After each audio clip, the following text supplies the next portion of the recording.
여러분, 대한민국 축구 40년 역사상 이런 황당한 장면 보신 적 있습니까? 월드컵이라는 거대한 무대를 앞두고 국민들 앞에 서서 잘 다녀오겠다 인사 한마디 없이 새벽에 도망치듯 비행기에 몸을 싣는 국가대표팀. 이게 지금 공명보호가 보여주는 비겁한 현실입니다. 대한축구협회는 말합니다.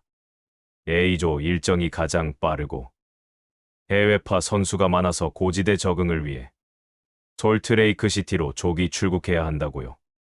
잔말은 번드르르 합니다. 하지만 진짜 이유는 따로 있지 않을까요? 지금 홍명보 감독이 국민들 앞에 서서 마이크를 잡는 순간 그 현장은 응원이 아니라 성토의 장이 될 게 뻔하기 때문입니다.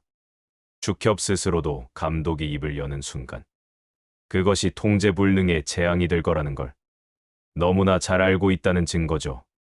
결국 40년 동안 이어져 온 출정식 전통까지 깨가며 선택한 건 야반도주였습니다. 국민들의 따가운 시선을 피해 몰래 한국을 떠나겠다는 이 결정. 이게 과연 한 나라를 대표하는 팀의 당당한 태도인지 묻지 않을 수 없습니다. 불과 몇 주 전의 상황을 다시 복기해 봅시다. 코트디부아르에 참패하고 오스트리아에 무너졌던 그 참혹한 경기들. 그때 홍 감독이 공항 귀국길에서 뭐라고 했습니까? 쓰리백이 좋은 퍼포먼스를 보였다. 선수들이 성장하는 걸 봤다. 자화자찬을 늘어놓았습니다. 네 골이나 먹히고 박살난 경기를 두고 성공이라 말하는 감독의 유체이탈 화법을 보며 팬들은 피가 거꾸로 솟았습니다. 그런 감독을 다시 카메라 앞에 세운다. 협회 입장에서는 조용히 떠나는 게 차라리 최선이었을 겁니다. 출정식 하면 정몽규, 홍명보, 이임생 물러나라는 소리가 터져 나올 게 뻔하니 아예 행사 자체를 패싱하는 거다. 라는 한 팬의 날카로운 일침이 지금의 비겁한 상황을 정확히 꿰뚫고 있습니다. 그런데 더 충격적인 팩트가 터졌습니다. 바로 주앙 아로소 수석 코치의 폭탄 발언입니다. 포르투갈 매체 아볼라와의 인터뷰에서 그는 차마 믿기 힘든 말을 내뱉었습니다. 협회가 내게 기대한 건 현장 감독이었다. 홍명보는 프로젝트의 중심이지만 실질적으로 훈련을 조직하고 경기 플랜을 세울 사람을 원했다. 이게 무슨 뜻입니까? 결국 홍명보 감독은 껍데기뿐인 얼굴마담이고 실제 팀의 머리 역할은 외국인 코치가 다 한다는 소리 아닙니까? 논란이 확산되자 SNS에 수습 글을 올리고 기사 삭제 요청까지 했다지만 오죽하면 상대국인 남아공 매체 킥오프마저 한국의 최대 위협은 손흥민이 아니라 감독 경질 위기에 처한 홍명보다. 라고 대놓고 비아냥거리겠습니까? 감독이 비난을 피해 숨어버린 사이 선수들은 어떤 대우를 받고 있습니까?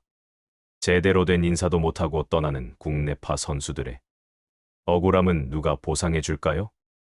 그리고 그 시각 지구 반대편 멕시코 고지대에서 홀로 사투를 벌이며 월드컵을 준비하는 주장이 있습니다. 감독과 협회가 비난을 피해 숨어버린 사이 대표팀 주장 손흥민은 전혀 다른 곳에서 자신만의 전쟁을 치르고 있습니다. 지난 15일 멕시코 푸에블라 해발 2160m에 위치한 에스타디오 쿠아우테목에서 손흥민은 원톱으로 선발 출전해 97분 풀타임을 소화했습니다. 여러분, 해발 2160m가 어느 정도인지 감이 오십니까? 우리 대표팀이 조별 리그를 치를 과달라하라보다 훨씬 높고 태백산 정상보다도 높은 고도입니다. 가만히 서 있어도 숨이 턱 끝까지 차오르는 그 희박한 공기 속에서 손흥민은 단 1초도 쉬지 않고 그라운드를 누볐습니다.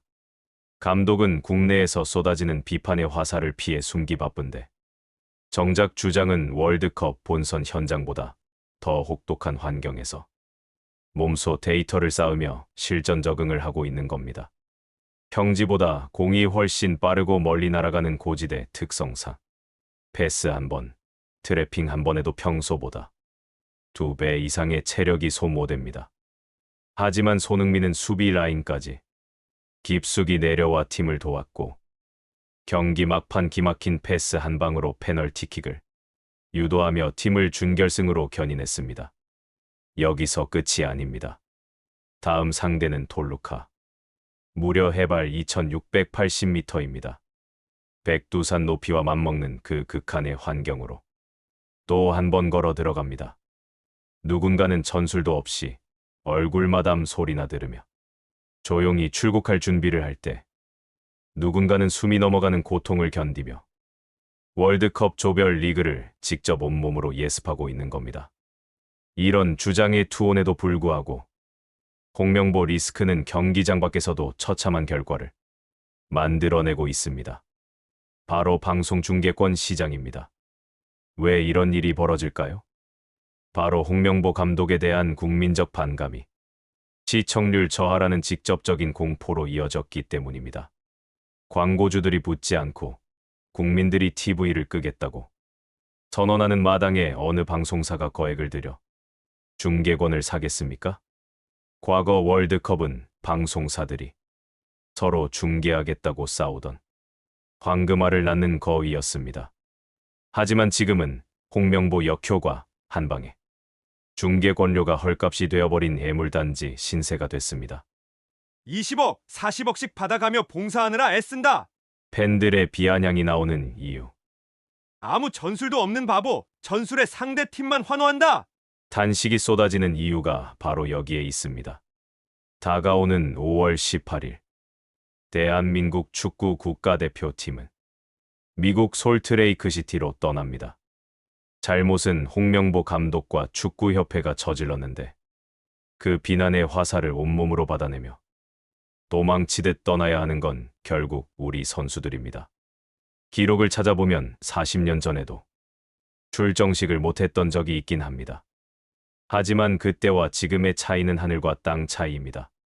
당시엔 국가적 여건이나 행정적 시스템이 부족해서 못했던 것이라면 2026년 지금은 출정식을 하면 안 되는 사람이 감독 자리에 앉아 있기 때문에 안 하는 겁니다. 상대국 언론이 우리 감독의 경질 가능성을 분석하는 이 코미디 같은 상황 속에서 협회는 오직 홍명보 감독 한 명을 보호하기 위해 국가대표팀 전체의 품격을 바닥으로 내팽개쳤습니다. 출정식 무대 위에서 마이크를 잡는 것 자체가 재앙이 될 것. 이라는 축협 내부의 공포가 결국 40년의 전통보다 앞선 셈입니다. 이제 홍명보 감독에게 남은 선택지는 하나뿐입니다. 미국으로 조용히 떠났으니 돌아올 때도 그 입을 굳게 다물어야 합니다. 만약 우리 선수들이 그 극한의 고지대를 견뎌내고 16강이라는 기적을 일궈낸다면 그 영광은 오로지 산소가 희박한 멕시코 땅에서 피를 토하며 뛴 손흥민과 선수들의 것입니다. 그때 가서 홍 감독이 나의 전술이 통했다. 성장을 봤다. 식으로 공을 가로채려 한다면 그것은 축구 팬들을 2번 죽이는 일이 될 겁니다. 국민들은 이미 다 알고 있습니다. 누가 진짜 이 팀을 위해 싸우고 있는지, 그리고 누가 자신의 자리를 지키기 위해 비겁하게 숨어 있는지를 말입니다. 예선 탈락하면 연봉을 반납하라. 차라리 3연패하고 축협을 뿌리 뽑자. 분노 섞인 반응. 이 모든 민심의 화살이 어디를 향하고 있는지 협회는 똑똑히 기억해야 할 겁니다. 오늘 준비한 소식은 여기까지입니다. 여러분은 이 침묵의 출국에 대해 어떻게 생각하십니까? 댓글로 여러분의 생각을 남겨주십시오. 구독과 좋아요는 진실을 밝히는 힘이 됩니다. 시청해 주셔서 감사합니다.